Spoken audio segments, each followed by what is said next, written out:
some SVT or supraventricular tachycardia. SVT is a rhythm that is generated by a fast impulse coming from something above the ventricles, whether it's the sinus node, the atrial tissue, or the junction. Any of them can decide to go for a run, and that leads to a narrow, complex, very rapid heart rate. Again, if we look at our conduction system, uh, we can have this pulse generated from any tissues above the ventricles. Instead of the SA node and the AV node that have been our traditional pacemakers, we now have tissue somewhere in the atria or above the ventricles. So if we take a little line and kind of draw a line, oop, that's not a very good line. There you go, line at the junction between the atria and ventricles. Some tissue above that has decided, hey, let's go for a run.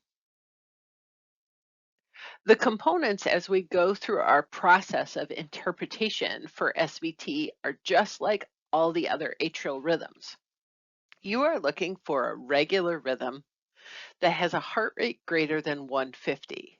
Now, if you read other textbooks or other rhythm interpretation materials, you may hear things about atrial tach, junctional tach, or a different kind of SVT. For the purposes of this course, we have simplified SVT into all narrow complex tachycardias above a rate of 150. It's very difficult sometimes to determine the nuances needed in order to define what tissue is actually generating it.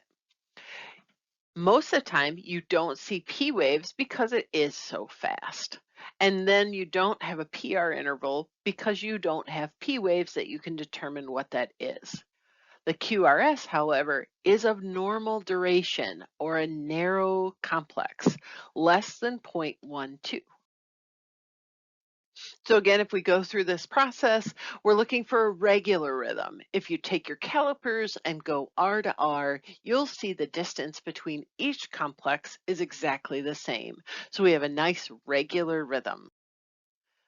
You can do two different options for figuring out the rate on rhythms. And I greatly appreciate the second one that I'm going to review for these very tachycardic rhythms. The first rate estimation that I recommend for using in these tachycardic rhythms is the count the complexes between the hash marks or within a 6-second strip to determine the rate. On the strip that you're looking at, there are 15 complexes between that first hash mark and then that third hash mark. This estimates this rate at being just above 150. The other option is to use the big boxes method. Now, I know that you can go down to like 9 or 10 big boxes. I know the top 3. If you go from one heavy line to the next heavy line that outline those large boxes or the boxes with 5 small boxes in it, one large box is an estimated rate of 300 beats a minute. You go to the next one. Now, if I'm 2 big boxes between the first QRS complex and the second QRS complex, I'm now at a rate of about 150. And then if you go beyond that to a third big box, that's a rate of estimated at 100 beats a minute. Like I say, that's as far as I know. So I know 300, 150, 100. So for this strip, you'll see that that first complex falls on a dark black line. And I do encourage you, find a complex that falls right on that line. So it's easy to make this estimate. Then if we look at the next line, there's a little, that space there, there isn't a complex there, but at the second big box, so we now have 2 large boxes between these sections, here is that next complex falling on that next thick line, estimated rate at about 150 plus. Your P waves are not visible. What you're seeing here is probably T waves or a TP combo, but I want you just to remember that all complexes have a T wave. So don't assume just because you see something that looks very P wave-ish that that's your P wave. In this particular strip, it's probably a combination of the T and the P together, but it is not solely a P wave, so I cannot necessarily determine those P waves, nor can I say that there's a PR interval, because that wave that you're looking at on this strip, that is a T wave. And then finally, the QRS duration, excuse me, English.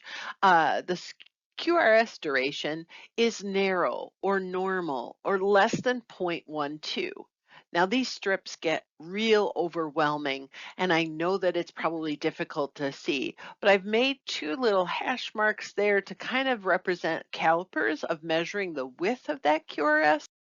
Here it is enlarged even more, and I don't know if this helps your eyes, but you can see that there are two small boxes in between the hashes, and the hashes don't quite fall on the lines. So we're probably at a QRS duration of somewhere between 0.1 and 0.12, but still a narrow complex. Let's do a little practice. So here's another example of SVT, but let's walk through the steps.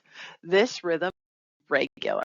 We have complexes that are evenly spaced.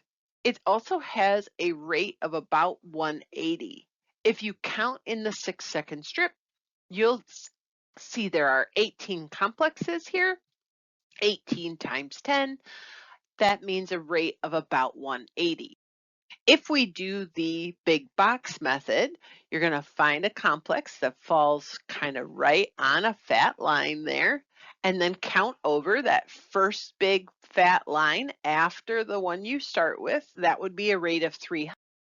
And that second line would be a rate of 150, but you'll note that that QRS complex falls before the second fat line, giving us a rate above 150, but under 300. So tells you the ballpark you're in, doesn't give you an exact number.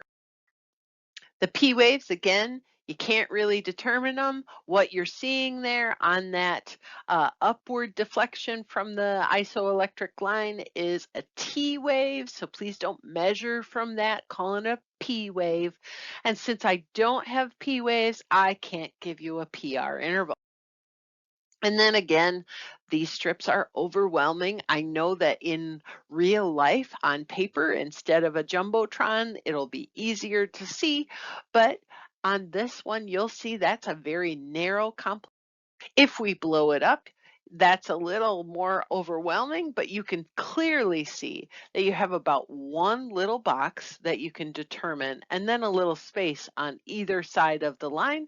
So we're going to say that this QRS is somewhere around 0.08, but certainly under 0.12. Here's another one to practice on. So is this rhythm regular? Why, yes. Nice and regular here between all of those complexes. The rate is about 180. 1, 2, 3, 4, 5, 6, 7, 8, 9, 10, 11. You don't need to listen to me count, but yes, the P waves, we're unable to identify the P waves. That little complex that you see there, that is probably a T wave or a T and P put together. So we can't determine a PR interval. And the QRS complex, definitely narrow. It's well within 3 little boxes. So we have a normal QRS. And these rhythms are superior ventricular tachycardia, or SVT.